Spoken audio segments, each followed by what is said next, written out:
Salam alaikum. Bonjour tout le monde. Di njëkkee d'abord di remercier ñëpp muy góor muy jigéen ñu nekkoon di soutenir ma petite sœur. Je me présente, je suis Amadou Baldé, grand frère de Dieyna. Faire une vidéo, c'est pas dans mes cordes et que c'est pas chose facile. Mais am na fu mbir di toll. Je crois que borom dëj bi ci boppam moo war a génn. Et que le moment il est venu. D'abord di commencer di retracer l'histoire pour ñoo xam ne elles ou ils n'ont pas compris la situation. Vu que Dieyna, c'est une jeune fille qui est née à Kolda. di doon yëngu ci wàllu musique. Yàlla def ni mu bokkoon ci émission ci compétition Sen Petit Gallé. Ci la commencé génn. Elle aimait la musique depuis 8 ans. Yàlla def na ni mu ñibbisi Kolda continuer jàngam day doon jàngee la vie des rêves. Et je peux dire que ça peut se réaliser jusqu'à maintenant. D'être pilote ou de devenir sage-femme. Yàlla def ni bu monsieur Diop tabaxee école am ISEC bu Kolda mu dend ak suñu kër bu koy doon inauguré ci la xamante ak xale bi. Doomam invité ko concert muy Abiba au stade régional de Kolda. ñu gis talent xale bi détecté ko. Après des va-et-vient entre Kolda Dakar, Diop bëggoon ko produire jël ko en charge ci labelam muy Gamboul Production. Bon, au début on avait refusé. On avait dit que bon bu bëggee produire xale bi ça peut se faire à Kolda vu que xale bi day jàng. On veut que bu amee bac lay quitter Kolda. Après fu mu dem bon c'est ça. Parce que nous dans notre famille on respecte le choix de tout un chacun et la liberté de tout individu. Négociation ba mu kiiwee les parents ont eu confiance. C'est un éducateur. C'est quelqu'un qui est connu au niveau national et international, donc ça peut arriver à tout un chacun du monde. C'est comme nit ki jógee par exemple en Europe ou en Amérique ñëw gis sa doom repérer talent muy ci football ci musique ci lu mu mënti doon bu la neewee je peux prendre en charge sa carrière mën nga ko question de bonne foi la bonne foi se présume. Donc nit mu mënul xam lu nekk ci biir xolu nit wala ci xelam. Personne mënu koo xam donc on peut pas connaître un être humain. Da ngay def confiance rek jox ko bu xale bi jógee Dakar Kolda dem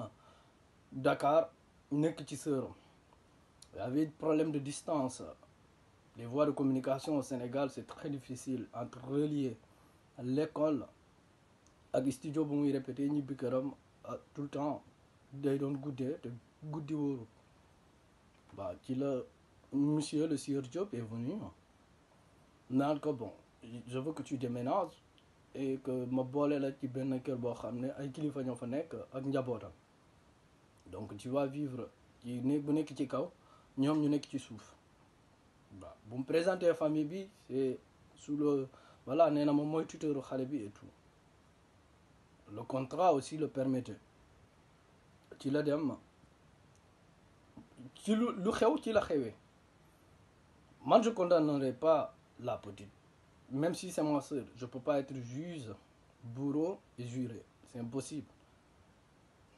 Donc affaire bu mu xewee xale bi tiit na xamul musu koo xam. ñii naan commencé na tudd ak xale bi depuis 2015 nit booy waxal loo xam ne ëllëg mën ngaa jàkkaarloog sa borom waxaat ko. Parce que yàlla nee na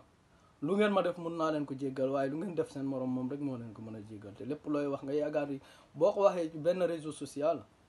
c'est que ça sera pas pris en compte, tu te trompes. Parce que lépp lu xew ci àdduna yàlla dina ko jël en compte. kon lépp looy wax rek wax ko ngir yow ak sa borom sa diggante ak sa borom dee ko cee xool. Ni vous ni moi mënuñoo wax exactement jour bu fee yi xewee. Xale bi tiit na bëgg nañ koo avorter loo et tout daw na.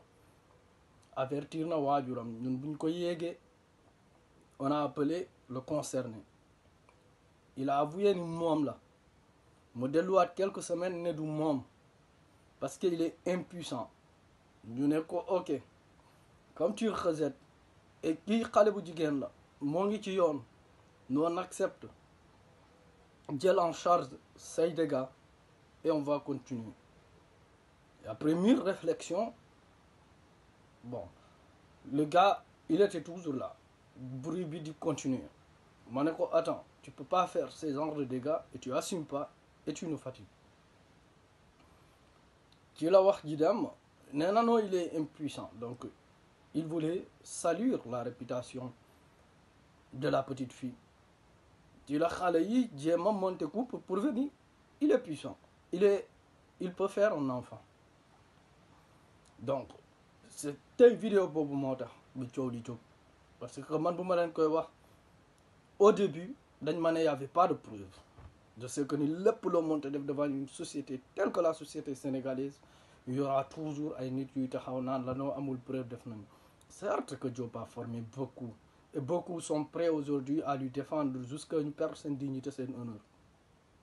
Nous n'en oui, les parents n'ont pas parce que Khalis l'a bougon. Il y aura toujours un étude qui a preuve de certes que Diop a formé beaucoup. Et beaucoup sont prêts aujourd'hui à lui défendre jusqu'à une personne dignité, c'est un honneur. Nous n'en oui, les parents n'ont pas parce que Khalis l'a bougon. Man buma dewe man ak sama bammel sama yaay kenen ak kenen buñu lekké dara mu job ëlëk yaw mal xiyam dañ ko koy dello man j'ai jamais goûté l'argent du job dans cette affaire comme membre de ma famille man je suis à l'extérieur magu jéra ñu ci bari ñoo ngi extérieur donc ñun buñu fi ñëw job andi wuñu fi kenn Sénégal mënul taxaw naan mom moñu fi andi suñuy diplôme suñu jang moñu mayon ba ñuy ñëw fi di fi liggéey. Donc nous, on ne manquait pas de quoi s'occuper de notre petite soeur. Mais du yengu ci walu musique. Bu ñu gisee kenn ku ci yengu bëgg na ko jappalé, bah c'est logique on lui laisse faire. Mais c'était ni l'argent buñ bëggon xaal ci job kon tay buñ fi yegg. On s'en fout de son argent, on n'en veut pas. On veut que juste l'honneur et la dignité de la petite ñu rétablir ko. Ci la job dem porter plainte. Gadef say affaire ba paré d'importer plainte. Diana pour vous dire, elle n'a pas gardé l'affaire. Elle s'est battue comme toujours. Nit bo xamné ni dafa gëm bopam et je suis fier de ma petite fille, de ma petite sœur. Parce que moi, elle a eu des rêves. Elle voulait avoir un avenir. Bo xamné ñu bari ñoo ngi tok tay amuñu rêve, amuñu avenir. Elle s'est battue pour l'avoir. Donc c'est une femme qui s'est battue pour avoir un avenir. Donc bu dee bëggum xaalis la woon tey du fi toll am na xale yu jigéen yu bari tey bari nañu ay far dañuy mbaraan et tout c'est pas son cas lu ne jiiñ nañ ko fekkuñu ko ci baar fekkuñu ko muy tuux wala muy naan wala muy nekk di fecc ci ay boîte de nuit elle ne le sait pas, elle le fera pas. coow li jóg na bu ku nekk di wax waaye lu tax dénoncé wul et tout. Elle a frappé toutes les portes des autorités pour dénoncer. Commissariat bu ne dem na fa mais dañuy dégg plainte bi ci suuf personne ne voulait que affaire bi mu jóg jël na ay avocat bu mu jël ñu jënd ko mu bàyyi dossier bi. Donc c'est pas question que defuñu on a tout fait mais le Sénégal est ainsi am na nit ñu baax ñu gëm seen bopp ñu nekk di liggéey ci yoonu Sénégal ci justice Sénégal mais am na tamit ñu bon. Donc c'est dans tous les pays du monde ba demee loolu moo fay am bu waa ji porter plainte nag ci la coow li jóg vu que borom doole la yor na xaalis ñu ko conseillé woon na porter plainte ñu tiital xale yi ñu teg wax ci suuf yàlla def na ni am na ay hommes yu intègre yu nekk ci police yu nekk ci justice Sénégal ñu topp dossier bi jusqu'au bout xale bi dem hôpital yàlla def na ni mu accouché bu mu accouché ba léegi ñu téye ko foofu ay quelques complications la amoon donc elle était toujours là ay vidéo génn naan woy dem na fi fecc na fi reena avant ni ñëw ci vidéo boobu dina moom mii ñu accusé woon le présumé moom moo dem reconnaître doomam yónni imam na ko dem tudd ci biir hôpital jey naa nii bougé wul demul ngente demaanul ngente gisul sax xar bu ñu reyal doomam donc kooku moo jóg tuddee doomam Seydina Tanor Diop xaritam boo xam ne bu mu amee problème ak nguuru Abdoulaye Wade moo ko hébergé woon à Bordeaux bu problème bi jeexee moom ak kooku ñoo ñibbi si Sénégal ba kooku di ko géral tey ay activité am kooku moo ko relégué ba mu nekkee ci loxo yoon donc c'est logique bu ko tuddee woon ça je sais pas qui il veut c'est son droit parce que c'est le droit sénégalais qui le permet moo ko may yoon moo ko may autorité ko boo demee bu jur ba reconnaître sa doom yow góor ki yow yaa am autorité tuddee ko ku la neex jox ko sa sant nit mun naa reconnaître doomam ci droit au Sénégal te bu la neexee bu yoon bu la forcé ñu def test ADN yow la yoon mun naa ne di nga jël en charge xale bi mais obligé wu la nga tuddee ko wala jox ko sa sant donc droit Sénégal moo ne boo reconnaître yow yaa koy def donc ñun mënuñoo réclamer justice et di violer les droits c'est impossible. Moi je suis juriste donc je respecte loi wu réew comme fu ma nekk comme feneen ak feneen pays boo xam ne lii la dogal loolu laay d'accord même si c'est pas juste mais on est obligé de respecter contrairement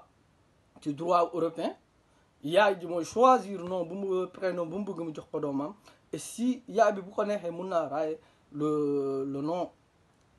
du père du ko mentionner avancement boobu ñun yeggaguñu fa suñ droit yeggagul ci kii yooyu parce que jigéen bu ëmbee 9 mois ba 10 mois mu nekk ci ay problème bu juree moom moo waroon choisir tur bu ko neex mu tuddee ko mais ñun yeggaguñu foofu. Dieyna bu génnee vidéo bu ko neexee man mun naa génnee vidéo parce que c'est que vous êtes en train de faire peuple sénégalais ñaari jurisprudence ñoo fiy juddoo boo xam ne ci côté justice la jóge boo xam ne ci société bi lay jóge kon donc man si je comprends bien même si je dis que cette vidéo peut-être elle a été montée de toutes pièces falsifier une vidéo ou benn photo def ci date bu la neex tout le monde peut le faire même ici moi étant juriste je peux le faire avec la nouvelle technologie on peut le faire donc rien ne justifie que c'est elle ku bëgg a gis Dieyna wala xam condition bu mu nekkee nit bu kii bu mu juree le 4 avril ba tey moo ngi ci hôpital ak doomam et vous vous permettez de l'insulter et insulter sa famille au nom de quoi tey ji vous laissez une jurisprudence qui va rester historique ci réew mi mooy maanaam tey jigéen bu ñu tooñ bu xale bu jigéen bu am problème yi am doom ci situation yu méttee yi soit que ça soit viol que ça soit acte de pédophilie ou détournement il y aura toujours ay nit yuy taxaw naan la noo amul preuve def nañu certes que Diop a formé beaucoup et beaucoup sont prêts aujourd'hui à lui défendre jusqu'à ñu perdre seen dignité seen honneur ñu naan oui les parents n'ont pas parce que xaalis lañ bëggoon man bu ma deewee man ak sama bàmmeel sama yaay keneen ak keneen bu ñu lekkee dana mu Diop ëllëg yow man ki am dañ ko koy delloo man j'ai jamais goûté l'argent de Diop dans cette affaire comme membre de ma famille man je suis à l'extérieur magu Dieyna ñu ci bari ñoo ngi extérieur donc ñun bu ñu fiy ñëw Diop andi wu ñu fi kenn Sénégal mënul taxaw naa ne moom moo ñu fi andi suñuy diplôme suñuy jàng moo ñu mayoon ba ñuy ñëw fi di fi liggéey kon donc nous on ne manquait pas de quoi s'occuper de notre petite sœur mais du yënguwuñu ci wàllu musique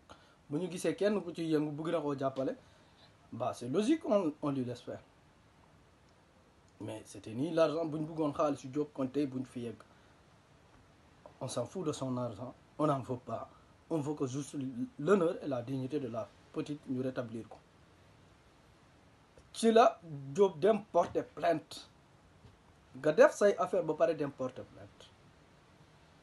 Dieyna ba pour vous dire elle n'a pas gardé l'affaire elle s'est battue comme toujours nit boo xam ne ni dafa gëm boppam et je suis fier de ma petite sœur parce que moom elle a eu des rêves elle voulait avoir un avenir boo xam ne ñu bari ñoo ngi toog tey amuñu rêve amuñu avenir elle s'est battue pour l'avoir donc c'est une femme qui s'est battue pour avoir un avenir donc bu dee bëggum xaalis la woon tey du fi toll am na xale yu jigéen yu bari tey bari nañu ay far dañuy mbaraan et tout c'est pas son cas lu ne jiiñ nañ ko fekkuñu ko ci baar fekkuñu ko muy tuux wala muy naan wala muy nekk di fecc ci ay boîte de nuit elle ne le sait pas elle le fera pas coow li jóg na bu ku nekk di wax waaye lu tax dénoncé wul et tout. Elle a frappé toutes les portes des autorités pour dénoncer commissariat bu ne dem na fa mais dañuy dégg plainte bi ci suuf personne ne voulait que affaire bi mu jóg jël na ay avocat bu mu jël ñu jënd ko mu bàyyi dossier bi donc c'est pas question que defuñu on a tout fait mais le Sénégal est ainsi am na nit ñu baax ñu gëm seen bopp ñu nekk di liggéey ci yoonu Sénégal ci justice Sénégal mais am na tamit ñu bon donc c'est dans tous les pays du monde boo demee loolu moo fay am bu waa ji porté plainte nag ci la coow li jóg vu que borom doole la yor na xaalis kon ñu ko conseillé woon na porté plainte ñu tiital xale yi ñu teg wax ci suuf yàlla def na ni am na ay hommes yu intègre yu nekk ci police yu nekk ci justice Sénégal ñu topp dossier bi jusqu'au bout xale bi dem hôpital yàlla def na ni mu accouché bu mu accouché ba léegi ñu téye ko foofu ay quelques complications la amoon donc elle était toujours là ay vidéo génn naan woy dem na fi fecc na fi reena avant di ñëw ci vidéo boobu dina moom mii ñu accusé woon le présumé moom moo dem reconnaître doomam yónni imam na ko dem tudd ci biir hôpital jey naa nii bougéwul demul ngente demaanul ngente gisul sax xar bu ñu reyal doomam donc kooku moo jóg tuddee doomam Seydina Tanor Diop xaritam boo xam ne bu mu amee problème ak nguuru Abdoulaye Wade moo ko hébergé woon à Bordeaux bu problème bi jeexee moom ak kooku ñoo ñibbi si Sénégal ba kooku di ko géral tey ay activité am kooku moo ko relégué ba mu nekkee ci loxo yoon donc c'est logique bu ko tuddee woon ça je sais pas qui il veut c'est son droit parce que c'est le droit sénégalais qui le permet moo ko may yoon moo ko may autorité ko boo demee bu jur ba reconnaître sa doom yow góor ki yow yaa am autorité tuddee ko ku la neex jox ko sa sant nit mun naa reconnaître doomam ci yow ci droit au Sénégal te bu la neexee bu yoon bu la forcé ñu def test ADN yow la yoon mun naa ne di nga jël en charge xale bi mais obligé wu la nga tuddee ko wala jox ko sa sant donc droit Sénégal moo ne boo reconnaître yow yaa koy def donc ñun mënuñoo réclamer justice et di violer les droits c'est impossible. Moi je suis juriste donc je respecte loi wu réew comme fu ma nekk comme feneen ak feneen pays boo xam ne lii la dogal loolu laay d'accord même si c'est pas juste mais on est obligé de respecter contrairement ci droit européen yaay ji mooy choisir non bu mu prénom bu mu bëgg mu jox ko doomam et si yaay bi bu ko neexee mun naa raaye le nom du père du ko mentionner avancement boobu ñun yeggaguñu fa suñ droit yeggagul ci kii yooyu parce que jigéen bu ëmbee 9 mois ba 10 mois mu nekk ci ay problème bu juree moom moo waroon choisir tour bu ko neex mu tuddee ko mais ñun yeggaguñu foofu Dieyna bu génnee vidéo bu ko neexee man mun naa génnee vidéo parce que c'est que vous êtes en train de faire peuple sénégalais ñaari jurisprudence ñoo fii juddoo boo xam ne ci côté justice la jóge boo xam ne ci société bi lay jóge kon donc man si je comprends bien même si je dis que cette vidéo peut-être elle a été montée de toutes pièces falsifier une vidéo ou benn photo def ci date bu la neex tout le monde peut le faire même ici moi étant juriste je peux le faire avec la nouvelle technologie on peut le faire donc rien ne justifie que c'est elle ku bëgg a gis Dieyna wala xam condition bu mu nekkee nit bu kii bu mu juree le 4 avril ba tey moo ngi ci hôpital ak doomam et vous vous permettez de l'insulter et insulter sa famille au nom de quoi tey ji vous laissez une jurisprudence qui va rester historique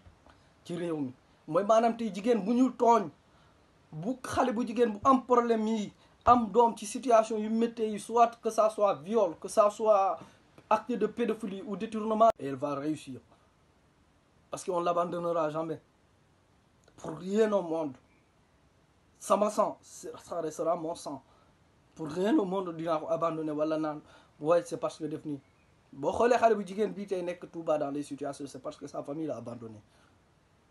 on n'abandonnera jamais quelle que soit la situation cadre Diop ak Dieynaba c'est seul le juge qui est souverain de qualifier les faits et trancher la question man bu ma revisiter 75 décisions de justice au Sénégal je me suis rendu compte que le juge sénégalais n'a jamais appliqué de droit en matière de viol ou de pédophilie ou de détournement de mineurs suivis de grossesse. Les peines sont tellement minimes, c'est scandaleux, qu'à 2 ans d'emprisonnement, 50 000 d'amende ou 250 000. Ay xale yoo xam ne 3 ans 9 ans 10 ans 17 ans 16 ans mais où va-t-elle société bi fu mu jëm je comprends pas ay dommages yoo xam ne dommage moral moo gën a jafe ci àdduna. Psychologiquement vous savez même pas ce que vous faites. Peut-être une notion psychologique doo leen ko comprendre mais lu muy détruire moo gën a grave. Man je suis personne la prison et que le juge bi lu mu tranché je respecterai sa décision bi ci justice sénégalais boo xam ne moom kese juge bi moo souverain sur la question moo koy tranché au nom du peuple sénégalais. Non, on ne le demande rien du tout. Bu nekkoon sa guerre la ñuy doon wax aujourd'hui on a remporté parce que waa ji lu muy doon bañ tey reconnaître na ko yëkkati na ay mbokkam dem nañu seen kër gente fa def nañ lu ñuy def nous on n'est pas mêlé à ça et ne sera jamais mêlé à ça. Après lu ci des moom ak yoon ak avocat yi ñoo ci xam man je vais jamais duma ci prononcer wu c'est rien ñoom ñoo fa xam lu ñu fa décider ñoom la xale bi lu mu bëggoon dignité am elle a retrouvé ñëpp accusé nañ ko lu ne lu mu mënta def dañ koy saaga di ko wax mais vous laisserez derrière vous loo xam ne société bi dina ci kii waat yéen a tey jurisprudence la waroon nekk au Sénégal ko bépp xale bu jigéen bu ñu torturer bu ñu def dans ces circonstances kon situation yu mel nii te borom doole mu def la ko wala mu néew doole que justice nga dem ci yoon population bi nekk sa derrière toi pour que nga obtenir justice. On peut pas négliger nos enfants mais tey au lieu de ça di nekk dinaa dafa woo ba dafa bëgg xaalis mais vous savez rien de ce que vous dites. Dieyna bu muy nekk di dem Dakar di ñëw nous on prenait notre propre argent jëndal ko billet avion muy dem di ñëw donc elle ne manquait pas manqué wu ko te kenn di jur doomam jox ko nit naan ko demal def ko ci appartement ñu ne savez pas vous parlez des choses que vous ne maîtrisez même pas. Et puis c'est pas une prisonnière ñun mënuñoo def ay caméra ci moom wala ay radar kan moo ko mën a sa doom mu yàlla moo ko yar nit mun naa juddoo ci famille bu baax nekk doomu waliw je sais pas mu xëy dara dal ko ndogal dal ko wala mu bon je sais pas ñaata xale yu jigéen ñooy dem te dag seeni far et vous en parlez pas. ñaata xale yu jigéen yoo xam ne tey ñoo yàq biir à cause de vous. La femme elle est libre Dieyna bu sourire bu génnee mu sourire wala mu reetaan loolu kan la mun a blessé ça vous blesse. Xale bu jigéen bu solee lu gàtt kan la mun a blessé c'est son corps man je respecte liberté ku nekk liberté am jigéen moom boppam lu ko nekk mu def boppam en quoi ça peut déranger ou tuer une personne. C'est que je vous comprends pas. 21e siècle nit ñi dépassé nañu foofu chacun est libre de se comporter nu mu bëgg ñu ku nekk libre na gëm lu mu gëm seul Dieu mooy àtte suba lu xew pour ñu gëm yàlla am na ñoo xam ne gëmuñu yàlla c'est leur droit et c'est leur liberté mais pourquoi vous voulez placer ci place yu ñooñu bëgg leen gëm loolu ñu gëmul mais arrêtez xale bu nekk hôpital ngeen topp di wax ju ne vous gagnez lan ngeen ciy gagner peut-être quelques sommes d'argent mais vous perdez votre dignité vous négligez les enfants chaque jour mineur yàlla sax dafa jëlale koo xam ne xale la ak ku yoru ku xelam matul da ngeen mun a xam nan la demee bu moom am ak Jóob lu mu sekk ak Jóob seul Dieu peut le dire mais vous munoo leen ko wax keneen ak keneen mënu koo wax vous n'étiez pas là. J'ai pas fait un live parce que certaines questions ne me doon répondre et vous allez vous allez un peu essayer de me perturber. C'est pourquoi j'ai choisi de faire une vidéo pour vous dire que boo leen di wax leen lu ngeen maîtriser boo leen ci bëggee ay questions yu claires Diop a ses avocats Dieyna a son avocat mais dem leen ngeen jege ko ndax maître lii